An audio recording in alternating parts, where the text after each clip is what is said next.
David, you said earlier, we went over this earlier, that striking the right balance between private and public power is the fundamental challenge of our age. And here in the United States, you say it is the defining political issue of the moment. This whole question, is government too big? What is the point of the state, basically, is what you were just saying. Is government too big and a burden to society?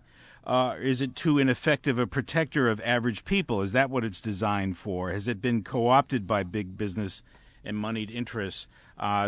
These are huge questions right now, and one does wonder sometimes, given the financial crisis that we went through in this country, the collapse, that illustrated the flaws of this free market system that Alan Greenspan was touting for so many years.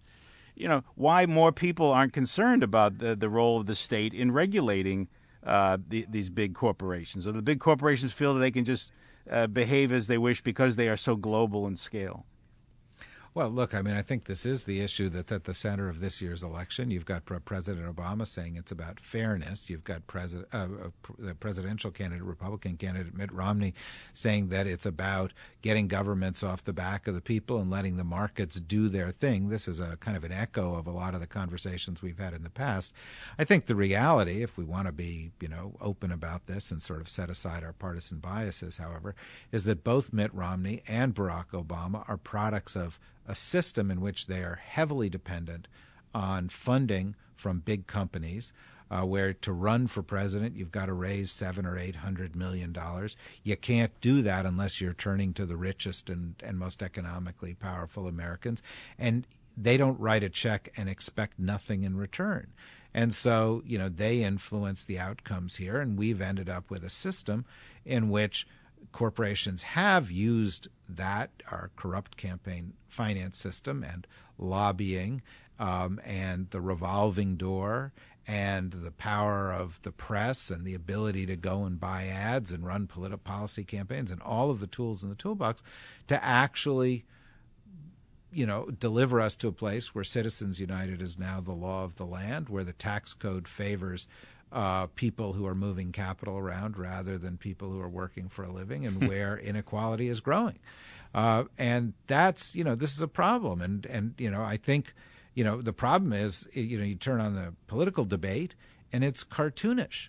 It's George Orwell's Animal Farm, 4 legs good, 2 legs bad. One side says it's all government. The other side says it's all the market. Right. Obviously, you need both. You need the market to create opportunity. You need it to provide vitality. You need it to fuel innovation. But you need it to serve the needs of society at large. You need to take the profits that rise to the top and recycle some of them into the infrastructure that the market needs, and the schools that will train the people that the market needs, and the legal and the health systems that will preserve society around them and provide people dignity in their lives, and also enable them to compete and be economically viable as individuals rather than just simply in the context of corporations. And we've lost sight of that. We can't even move the smallest bill through the United States Congress right now because it is in the interests of larger economic powers to make the Congress as ineffective as possible, to polarize, to gerrymander, to do the things that leave the wingnuts in control and leave us in gridlock, and thus allow big powered independent actors to go and work with a higher degree of impunity than they would otherwise have. I just note here another news story related to this. Today, the New York Times on its business page has a story about the Volcker rule that's been drafted and worked on, and a number of bankers, the chief executives of the largest banks voicing concerns about this rule. The Volcker rule aims to rein in all that risky trading on Wall Street by banks. It would ban banks from placing bets with their own money, proprietary trading it's known as. I mean, is that a dog and pony show? Is this going to have any real effect on the way the world works? Well, it's not a bad idea, I mean, I don't, I think the part of the problem in the banking culture is that it's been taken over by traders. It used to be run by bankers who were involved in relationships and serving the client. A trader doesn't serve anybody but his own trade. And you don't have to actually be smart. You just have to be a second smarter than the other guy. And nowadays, you just need to have a better algorithm than the other guys. And you make money while the market goes up, and you make money while the market goes down, and that does lead you into a mentality that is, creates the kind of risk that we've seen. But having said that, I think you raise an important point when you say, is it just a dog and pony show? The previously touted big financial reforms, the Dodd-Frank financial reforms that the administration thumps its chest about on a fairly regular basis, is a fraud. The reforms are pretty minimal. They don't address too big to fail. We have more too big to fail banks than we did before. They don't address derivative markets and the huge risks associated with these gigantic markets that dwarf global GDP many times over. And in fact, and perhaps most insidiously in my mind, we didn't even take the step of funding the regulatory agencies mentioned and given responsibility in Dodd-Frank sufficiently to do what the law calls for. And, I talked to somebody in the government who was responsible at OMB for setting up the budget accounts that would put money into the SEC to buy the computers and hire the people to do the oversight that the law calls for. And he said he brought it up within the White House on a regular basis. Hey, we need more money to do this. And they said, never mind that. So if you create a law that requires monitoring and enforcement, and you can't hire the monitors, you can't hire the computers to do the monitoring, and you can't enable the enforcement, then it's a sham.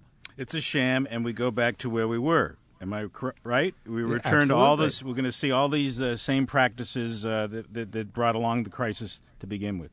All right, we'll take a break, David. A short break here. We'll come back. Some phone calls for David Rothkopf at 410-662-8780. Again, a note that tonight, Thursday night, May 3rd, 7 p.m. at the Edgar Allan Poe Room. It's a beautiful room, by the way, at the Central Library of the Enoch Pratt. David Rothkopf will be there with copies of his book, Power Incorporated, the epic rivalry between big business and government and the reckoning that lies ahead. One book reviewer said, well, it's not a reckoning because it's actually a rout. The game is over. But we'll ask David about that when we get back. 410-662-8780. Midday's email address is midday@wypr.org. We welcome calls and questions.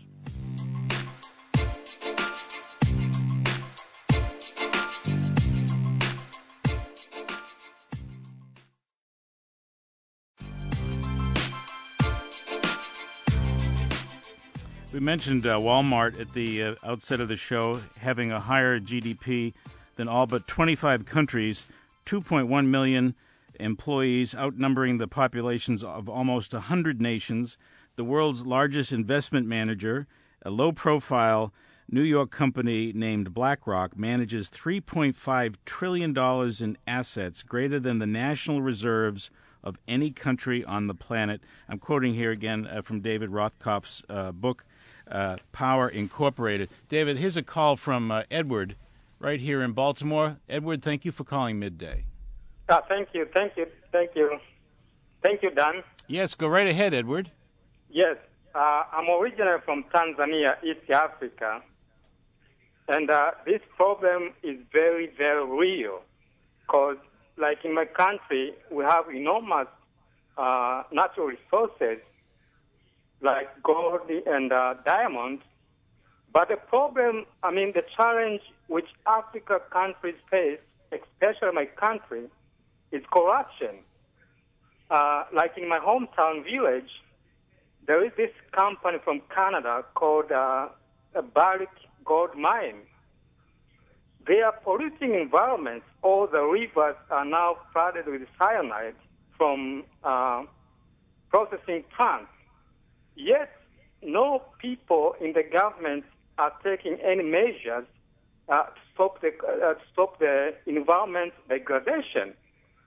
The worst thing is, few people in the government, especially ruling Chama cha Mapinduzi, CCM, benefit from these people. They get few $1,000 at the expenses of the majority, many citizens.